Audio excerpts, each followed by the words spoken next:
The Bill of Rights, reading on page 284. The First Amendment. Federalist James Madison promised that a Bill of Rights would be added to the Constitution. With this promise, the Constitution was ratified. In 1789, Madison began narrowing down the huge list of proposed amendments. He then gave a shorter list of amendments to the House of Representatives. Of these, Congress approved 12 amendments. The states ratified 10. Those 10 amendments, called the Bill of Rights, protect U.S. citizens' individual liberties. The ideas within the First Amendment form the most basic rights of all U.S. citizens. These rights include freedom of religion, the press, speech, assembly, and to petition, make a request of the government.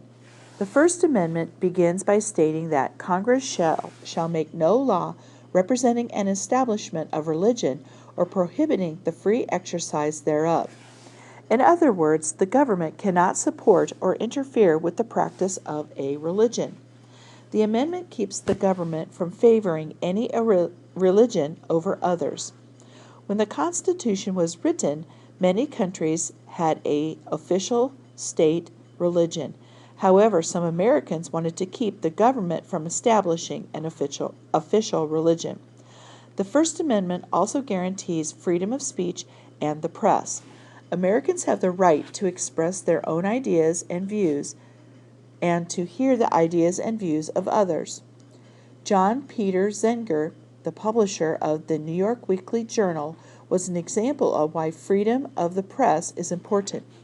Zenger had gone on trial in 1735 for criticizing New York's royal governor. The jury found Zenger not guilty because the statements he printed were true. Freedom of speech does not mean that people can say anything they want to, however. The Constitution does not protect slander, false statements made to damage someone's reputation. Libel, or intentionally publishing a lie that harms another person, is not protected either. The Supreme Court has also ruled that the First Amendment does not protect speech that endangers public safety. For example, Justice Oliver Wendell Holmes explained that falsely shouting "fire" in a crowded theater is not protected as free speech. Americans also have freedom of assembly, or to hold meetings. Any group may gather to discuss issues or to conduct business. If those people gathered peacefully and are not involved in any illegal activity, the government cannot interfere.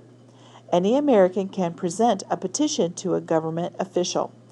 This right lets Americans show their dissatisfaction with law as well as suggest new laws.